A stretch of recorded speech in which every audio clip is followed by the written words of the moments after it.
Hello, and welcome to another edition of Security Visionaries, a podcast all about the world of cyber, data, and tech infrastructure, bringing together experts from around the world and across domains.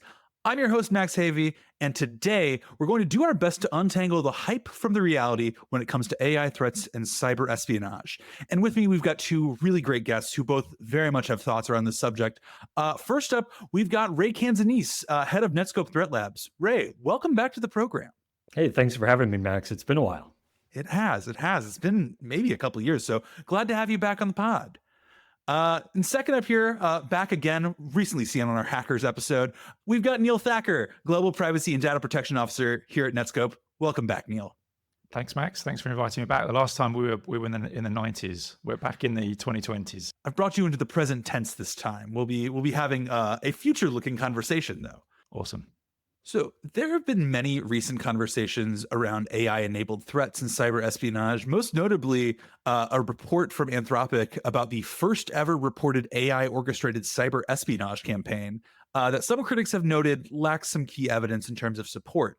But before we dig into that, I know both Ray and Neil have offered some thoughts about AI-enabled threats and the future of agentic phishing and data breaches as we look ahead at 2026. So let's start there.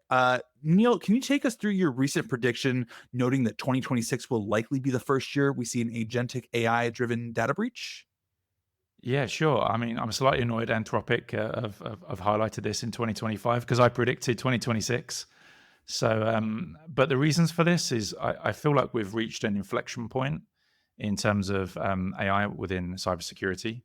We are seeing lots and lots of organizations obviously developing, deploying AI technologies, enhancing their existing kind of capabilities here, but also using it for defensive capabilities too. So of course there is no, it was kind of a clear observation, right, that in 2026 we'll see an offensive style attack here. And it's not anything new. We've had for many years, we've had technologies, we've had tools that attackers have used to launch attacks, and of course growing in terms of sophistication.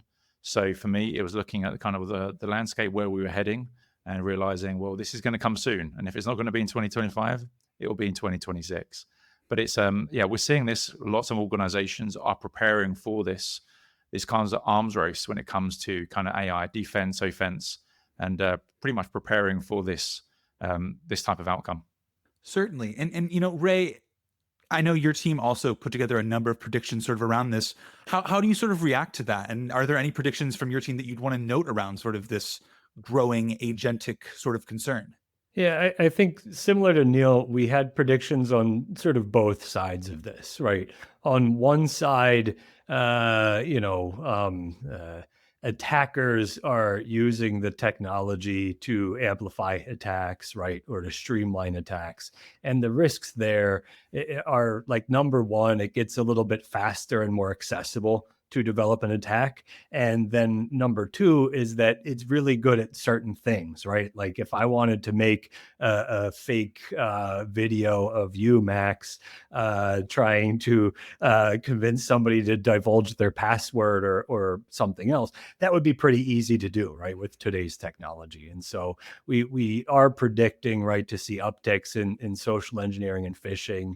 And on the other end, right, as organizations adopt more of these technologies and maybe don't follow best practices, or maybe there's some emergent risk that nobody really thought about, that increases risks of breaches happening there as well, right? So it's not just, when we talk about AI security, it's not just about, well, let's keep it out of the hands of the hackers, right? But it's also, well, let's make sure when we use it safely and responsibly. Very much kind of a double-edged sword there. It is the protection side, but also the using this and enabling folks to use it in a way that is secure and isn't accidentally leaking stuff in the process. You know, with all that in mind, going back to the Anthropic report, you know, from your views, why was this report, you know, lacking so much of the usual and useful data that these sorts of reports include, and, you know, that sort of enables others to learn from it when it comes to like such a huge thing like the first ever AI enabled cyber espionage event like this? I think the short answer is because you don't need more details for marketing, right? For the marketing, you got to talk about how powerful your product was, and you got to talk about how responsible you were being in wielding that power, right? So, it makes sense from a marketing standpoint, right? And so if something like this happens and you are, actually interrupting an attack, it makes sense you would want to push that out immediately, right? It's going to make everybody working for you feel good, and you're going to have a bunch of people doing podcasts talking about it, right? Really good marketing. Being maybe even a little bit more cynical, I think that if you are a first mover in a space where you've developed quite awesome technology, and you go around saying, "Hey, what we built here is really dangerous."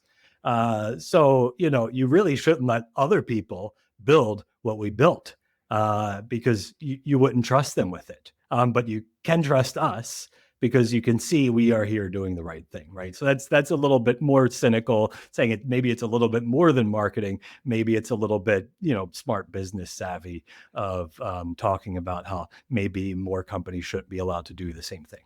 Certainly. Well, and I mean, I think that's kind of the interesting thing there is that there's so much potential as it relates to AI, and it's always been sort of seen as this black box for a lot of folks, especially for people who are, a little bit more trepidatious about diving in head first with it like this. Do you guys have a hunch as to how accurate this sort of claim is? Like, it's good for marketing. It's good for showing how powerful this technology can be. But like, how reliable do we think this is? As an actual attack or something like this.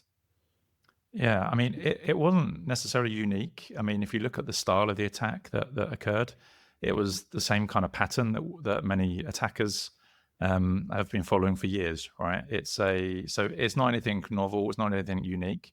So I think again, from sharing this information, obviously this happened, but there's nothing amazing to learn from this. The type of attack, anyway. I think the exciting part, the unique part, is that this was fully orchestrated by an AI agent, right? So it's learned well from from humans in terms of acting on these principles. And if you look at this, right, it followed a very similar pattern. It did the reconnaissance, it did the attack surface mapping, it went through, found the vulnerabilities, it then did some credential harvesting, and then went through the final stage of data collection. So we've been following that same pattern for years. I mean, I guess the really exciting thing is if it would have found a new way of doing this without going through so many steps, perhaps. But we're not quite there yet, right, in terms of learning from this. So yeah, that's kind of how I see this. So again, I believe that this happened. I think again, to Ray's point, it was it something that they gave us new information? No, it was again a great write up, a great story to tell. Which, by the way, storytelling is good.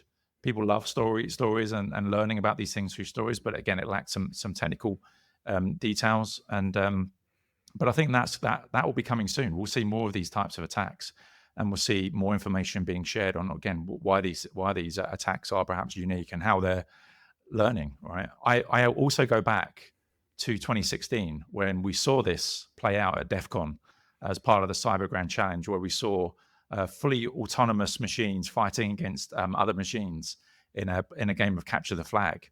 And it was great because over the time that they were finding vulnerabilities, kind of launching exploits, they learn as well. So this is something we have to be prepared for. That was 10 years ago, by the way. We saw the theory was possible 10 years ago. We're now coming through to the age of where these things are going to be happening more and more. Yeah, and I think that's a good point, Neil, right? About we totally believe that they detected something. And I think one of the reasons is because a lot of us working in cybersecurity have been using these tools to do exactly that kind of stuff from a red team perspective for a while, right? Like we've known this is possible. So, of course, you would see more and more of it happen. And it seems in this case, they found somebody doing it and they believed they were doing it with ill intentions, right? Was it a Chinese APT group? I don't know, right? There's no evidence that was put forth there, but did it happen? Almost certainly, yes, it happened, right? So the questions there around maybe the details, right? Not around the concept and whether or not they found the abuse and stopped the abuse. If there are future attacks like this that are reported, what are some of those key details that you would want to see in a report like this that would make this, be a better thing that folks could learn from looking ahead? Yeah, I think obviously the more technical detail, the details around how the attack, if it was successful, how it was successful, what was the target, what was the exploit, etc. One thing I did actually love from the report was use of new terms, which I don't know, they have been used in the past, but there's been a focus on this, right? The speed of exploit, my new favorite phrase, the operational tempo of the of the attack. It was clear that they again through the research that they identified that this was not possible for a human to do. Therefore, it must be an AI agent doing this. So again, speed, fast exploitation, the ability to use again additional types of vulnerability scanning, and all these kind of things. So that's kind of what I'd be looking at also in future. There is kind of I guess what we're talking about here. There is perhaps some unique details that we can start determining and identifying, right? And putting some form of attribution, which is always difficult in terms of attacks. Again, can we identify this as being again human or machine-led attack? Is that important? I mean, that's the other question we need to be asking now. Do we need to know if this is again machine or human?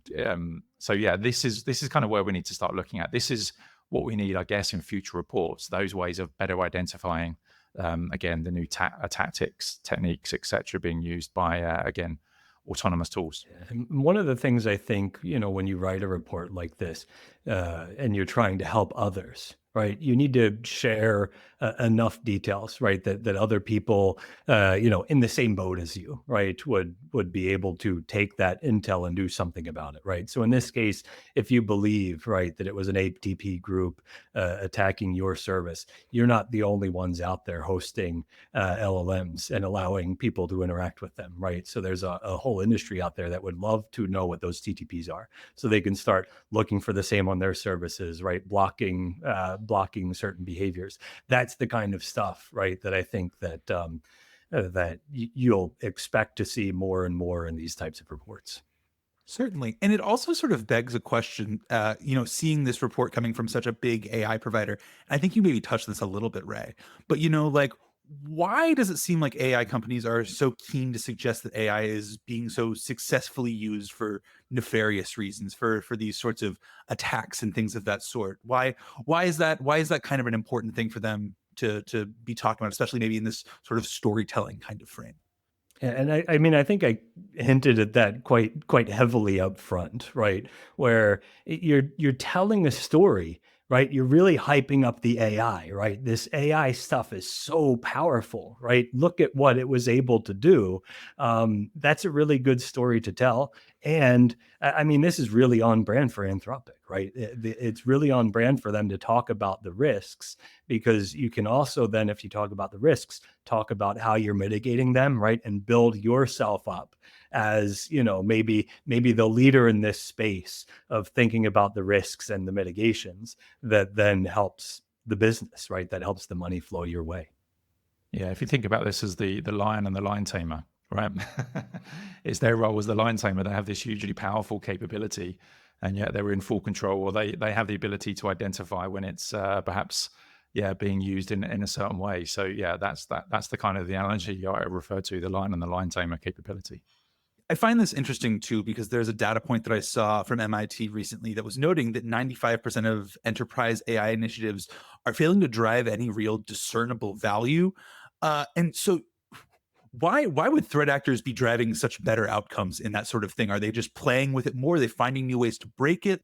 To some extent, it's finding a problem that LLMs are good at solving, right? And Neil made this point already, that this was a pretty routine attack in terms of things that have been seen before over and over and over again, right?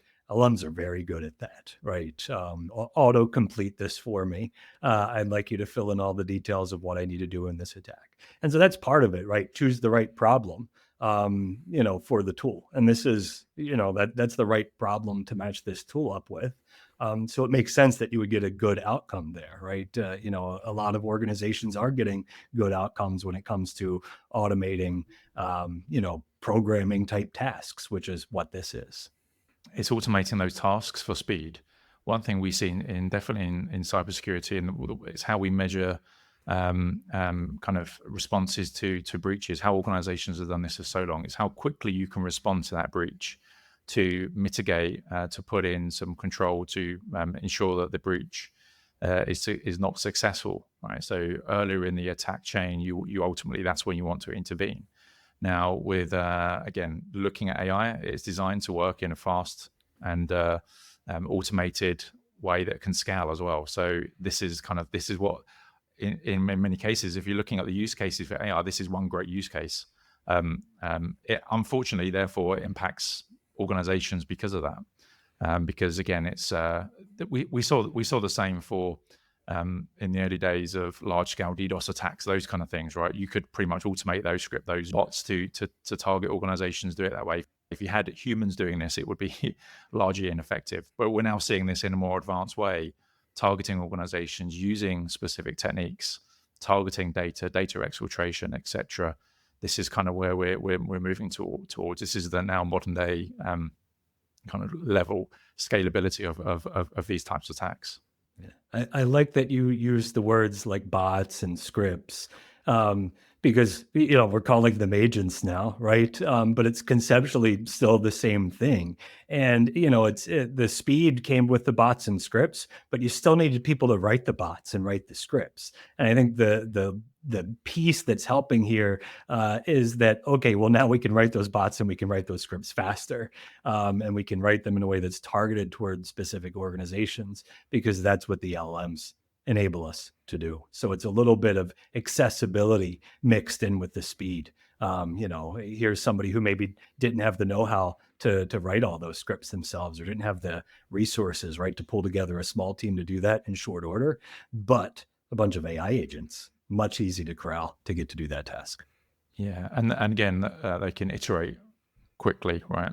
So they'll learn, okay, not successful this time, and then go again a minute later. Whereas again, perhaps from a human perspective, it takes perhaps a few hours, a few days to work out, okay, why wasn't I successful with a again, this was also proven 10 years ago, right? This is the thing, that these systems can iterate very, very quickly and then move on. And the goal, of course, is to be successful, right, in the attack. So if not successful that time, can iterate and move on quickly to perhaps be more successful next time. Well, it's also interesting to hear a rejoinder that you guys kind of keep coming back to is the notion that like none of this is particularly new. It's all stuff that we've been kind of aware of for a time, or techniques that have been happening for a bit now, and that AI has just sort of made it more accessible. It's taking some of the barriers out, for lack of a better term, for the bad guys, for your threat actors and those sorts of things. And do you think looking ahead, it will be more and more important to be able to classify these things between an AI enabled threat versus a human threat? I think as you sort of pointed out, Neil, sort of the man or machine argument here, is that going to be an important classification to keep in mind for cybersecurity professionals looking ahead like this? Yes, I think so. Because of the types of attack that you may see. So an external party, I don't think it matters too much. But when it's inside your organization and it's your AI agent, then definitely you need to know that it was your AI agent that did this. So that's the other thing, is that we've always treated kind of attacks from an external threat actor or an internal threat actor perspective. For me, you definitely need to know when it's inside your organization. We've always, when we've investigated I've been in this industry 25 years. When you investigate in an internal incident, you need to know who that was, of course, because that person is inside your organization. External, you need to know it was an attack, and you need to know how to defend against this. So I guess that's when you need to know. An inside agent inside your organization, yes, you need to know if that's if you own that agent, right? And respond accordingly. Right. And I think that's a good answer, because at some level you don't care, right? If the insider is an agent or the insider is a person, it's still doing something bad and we still want it to stop.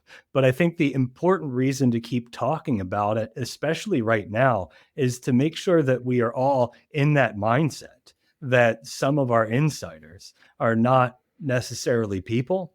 And when you have non-person insiders, right, like non-humans doing stuff in your organization, oftentimes that looks different. That activity appears in different logs in different places. And you need to make sure that your strategy includes that and covers that, right? It's not enough to say, well, of course I care about insiders, right? We have to think about, well, what flavor would those insiders take? And am I looking in all the right places to detect those insiders and what they might be doing wrong?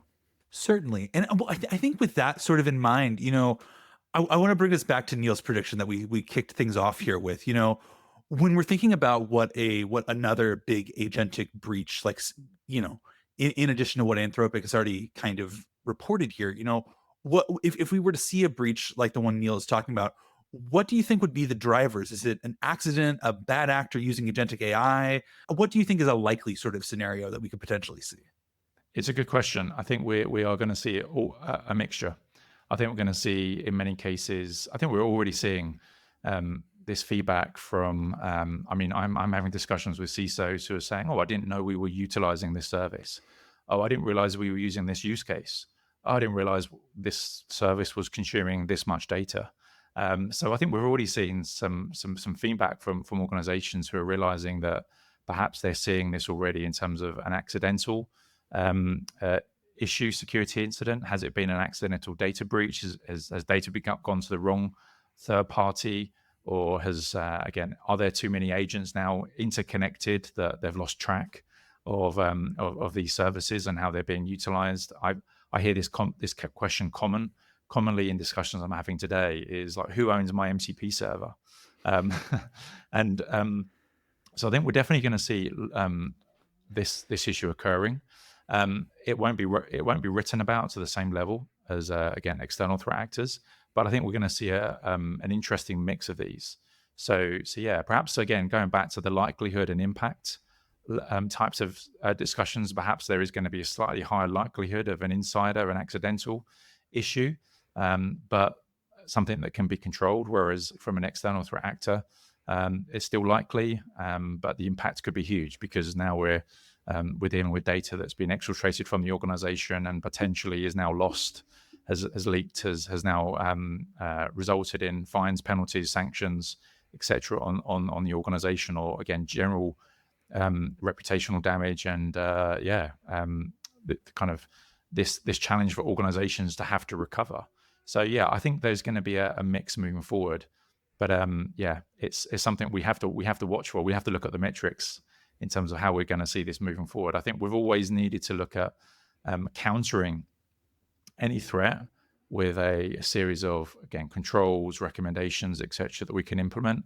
And I think for us as kind of for any organization out there today, they need to be looking at both capabilities here, the insider and the external actor. And another angle that I talk to a lot of security teams about as well is these AI companies themselves, right? These are companies that are just working with massive amounts of data, right?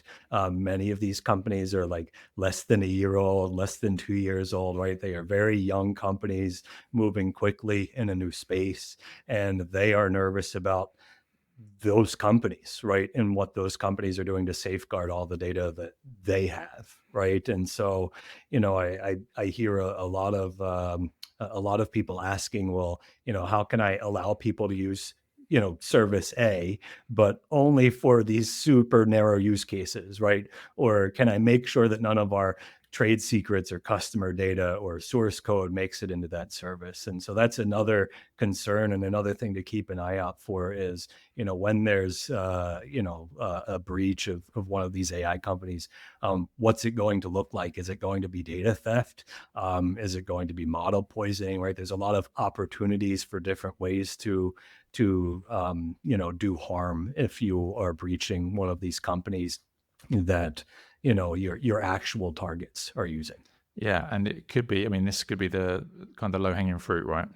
Exactly to your point, Ray, we've seen this with, I've looked into organizations that somebody at Netskope has wanted to use, and we ask them questions, and they look back and they're frowning and cybersecurity, what's that? So yeah, absolutely, this is a potential this is a potential concern, right? This is something every organization has to do. It's a great point. Looking at your vendors, looking at the providers of your services, how are they responding to these types of attacks on their organization, their infrastructure, their systems and services? Right. And then even if you do decide, right, that you trust them and you're going to use them, what are you doing to monitor that interaction, right? Just to make sure that you're verifying, that nothing has gone wrong, right? That nothing is being used in a way that's inconsistent with how you intended for it to be used. All of this feels like it's leading toward an evolving sort of conversation that security teams need to be having with their organization around these sorts of about broadly AI and especially agentic AI as that becomes a bigger and more substantial part of the way that businesses are using AI. And with that in mind, like you guys have spoken about it quite a bit here, but how does this sort of shift conversations that are already happening as it relates to AI in cybersecurity? Yeah, I mean, it's definitely shift. I mean, we are talking about this, right? It's been the hot topic for the last few years. And we're now at this, as I said at the beginning, this tipping point, inflection point where organizations now realizing, again, there are obviously mixed reports about organizations not seeing immense value, but yet every organization is using some form of AI, even if it's, again, Gen AI capabilities and these kind of things. But most organizations are investing heavily in these services to better, again, automate many of their workflows and some of their business operations. So we are seeing it. This is in organizations today.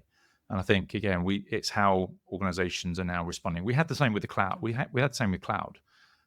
Cloud didn't necessarily creep up on organizations, but people were aware of it. But then there was this explosion. Everyone was now using SaaS and public cloud services. And even I go back to the kind of, if I can go back to the 90s when we had the internet, again, the same kind of thing. It kind of crept in slowly, and all of a sudden, everyone was utilizing services on the internet. So we are at that point in time now where, again, I would say there's a high percentage of people in organizations using a form of AI. So yeah, it's how we start preparing for that. Going back to Ray's point, the discussions are now, do we have an application, an AI inventory of our AI services? How have we reviewed those services? How are we controlling? So, for instance, we have a common one where we have an AI asset inventory. And we map that to our data asset inventory, and we understand what data is going to that AI service. And if we see an anomaly there, that we have to step in and block that anomaly, right? So that's kind of how I'm seeing this evolution happening in organizations today. Yeah, and I'd say that a good sign that I've noticed recently is, obviously we've been talking about this a lot for a few years, and I've had questions coming to me from security teams, and they'll ask me like, hey, how do I secure my agentic AI deployments in Bedrock? And I'll say, oh, cool. Can you tell me more about how you're using it? And they're like, well, we're not using it yet.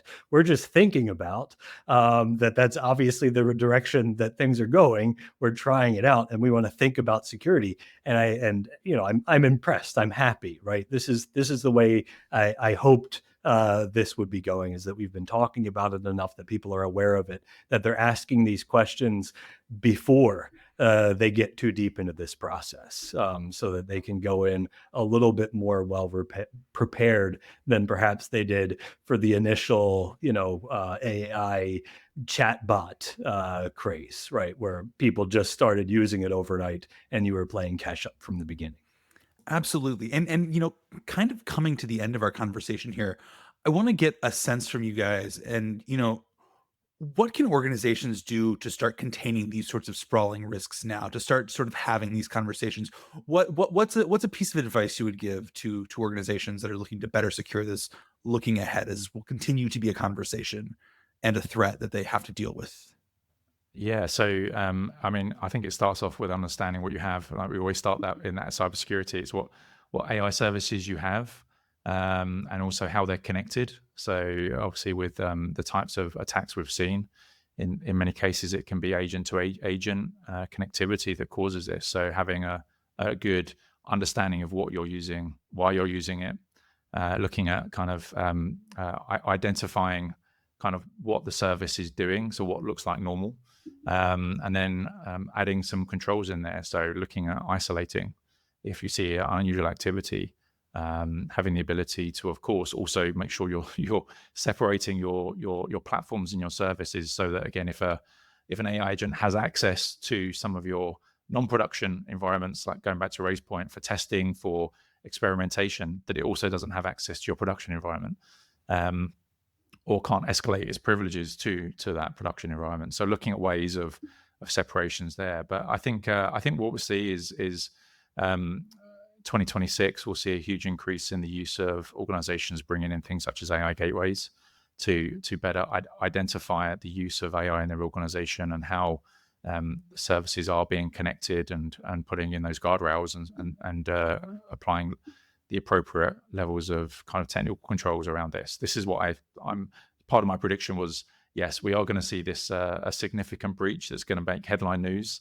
But yeah, the response will be, right now, it's a case of we have that justification to go and invest and bring in these capabilities to better defend our organization against this. So that's what I'm expecting to see around these new risks that we have to deal with, even though they may be based on the old form of risks and the old form of tactics and techniques. We have to respond, I guess, like for like. We have to respond with technology to counter these growing fast autonomous threats as well. Yeah, I totally agree. Everything starts with visibility.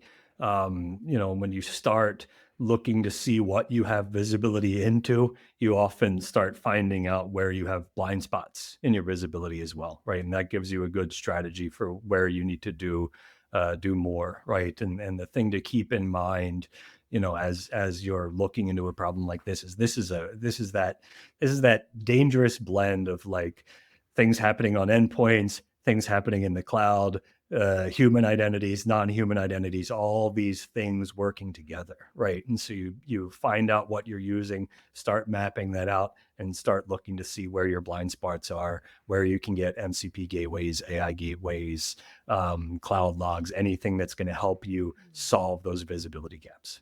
I think that's a great place for us to stop, guys. And, Neil, thank you so much for joining us here. You had a lot of great perspective to offer, especially as you were, one of the impetuses for this episode, predicting the first agentic AI-driven cyber data breach in 2026. So thank you so much for joining us. Yeah, sure, no problem. Yeah, it was great to speak to you again, Max and Ray. And I'm sure we'll be talking a lot more about this in 2026 also. Almost certainly.